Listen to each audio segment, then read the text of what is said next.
မိတ်ဆွေများတင်းလုပ်ငန်းခွင်သို့မဟုတ်ကိုရေးကိုရာဘဝတွင်တင်ပြုလုပ်ခဲ့သောအမှားသေးသေးလေးတစ်ခုကအရာအလုံးကိုဖျက်ဆီးပစ်တော်မလို့ခံစားရပြီးတင့်ကိုလုံးဝစိတ်ပြက်လက်ပြက်ဖြစ်စေခဲ့သောအချိန်များရှိခဲ့ဘူးမည်ဟုကျွန်တော်ယုံကြည်ပါသည်ထိုခံစားချက်မှာတင့်ကိုပိုင်ကုန်အားဖြင့်မိသည့်အခါမျှမဖြေရှင်းနိုင်သောဝင်လေးတစ်ခုကြောင့်ရေနက်ထဲသို့လုံးဝနှိမ့်မြုပ်သွားခြင်းနှင့်တူပါသည်တမန်ကျမ်းစာတမယာဇဝင်ဒုတိယကျမ်းအခန်းကြီး6တွင်ပရောဖက်ကျောင်းမှကျောင်းသားများသည်အိမ်ဆောက်ရန်တခုတ်နေကြစဉ်သူတို့ထဲမှတစ်ယောက်သည်ငားလာသောတန်ပူစိန်ဦးခေါင်းကိုမြစ်ထဲသို့ပြုတ်ကျသွားခဲ့သည်ထိုတန်ပူစိန်ဦးခေါင်းသည်ထိုအချိန်ကအလွန်တန်မိုးရှိပြီးဈေးကြီးသောပစ္စည်းဖြစ်သောကြောင့်မင်းကိုဆုံးရှုံးလိုက်ရခြင်းသည်ကြီးမားသောငွေကြေးနှင့်စိတ်ပိုင်းဆိုင်ရာဖိအားကိုဖြစ်ပေါ်စေခဲ့သည်ထိုလေးလံသောတန်ပူစိန်ဦးခေါင်းမြေအောက်ခြေသို့နှိမ့်မြုပ်သွားသည့်အခိုက်အတန့်သူတို့၏ကြိုးပမ်းအားထုတ်မှုများနှင့်မျှော်လင့်ချက်များပါမင်းနှင့်အတူနှိမ့်မြုပ်သွားတဲ့ကဲ့သို့ခံစားခဲ့ရမည်သို့သောထိုအချိန်တွင်ပရောဖက်အီလိရှေသည်တုတ်တချောင်းကိုခုတ်၍ရေထဲသို့ပစ်ချလိုက်သောအခါထိုလေးလံသောတန်ပူစိန်ဦးခေါင်းသည်မယုံနိုင်စရာကောင်းလောက်အောင်ရေပေါ်သို့ပေါ်တက်လာခဲ့သည်ရက်ဖြစ်အပြက်သည်ကျိုးတို့ကိုပိုင်ကုန်အားဖြင့်မဖြေရှင်းနိုင်သောလူသားတို့၏ကြိုးပမ်းအားထုတ်မှုနှင့်အမှားများ၏အလေးချိန်ကိုဖျားသခင်၏ချက်ချင်းအရန်စီစဉ်လေပတ်လေးပေါ်ပေါ်ပါပါမြောက်တင်ပေးလိုက်ခြင်းဖြစ်သည်အမှန်စင်စစ်ကျိုးတို့၏ဘဝရှိပြဿနာအလုံးသည်နှိမ့်မြုပ်သွားသောတန်ပူစိန်ဦးခေါင်းကဲ့သို့ဖြစ်ပါသည်ကျိုးတို့သည်မိမြပင်လုံးလဝီရိယရှိရှိနှင့်တီလာဖြင့်နေထိုင်ရန်ကြိုးစားတော်လဲအခြေခံအားဖြင့်ကျိုးတို့သည်အမှားများပြုလုပ်ကြသည်လောဘကြောင့်ပြုမှုကြသည်နှင့်အခြားသူများကိုနာကျင်စေပြီးအခြားသူများ၏နာကျင်မှုကိုခံစားကြရသည်တမန်ကျမ်းစာကအာရာကိုအပြစ်၏အလေးချိန်ဟုခေါ်ပါသည်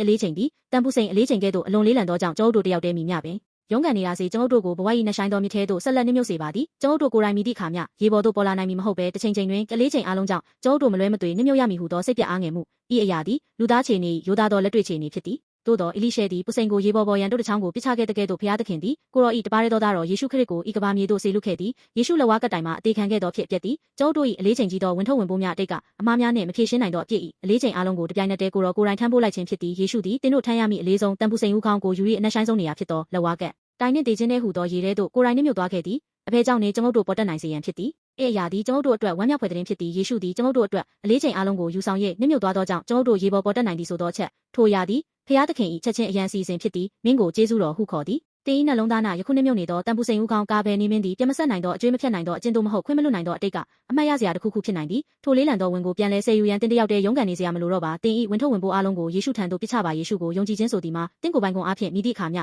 မဖြေရှင်းနိုင်သောစိတ်ပြအားငယ်မှုနှင့်အပြစ်၏အလေးချိန်မှလွတ်မြောက်ခြင်းကိုဆိုလိုသည်တင်း၏အသေးငယ်ဆုံးသောအမှားနှင့်အလေးဆုံးသောဝင်ကိုပင်ဂရုတစိုက်ဆယ်ယူပေးသောယေရှု၏မေတ္တာနှင့်အရန်စီစဉ်ကိုယခုပင်တင်ကြုံတွေ့ခံစားရပါစေကြောင်းကျွန်ုပ်စိတ်ရင်းမှန်ဖြင့်ဆုတောင်းပေးပါသည်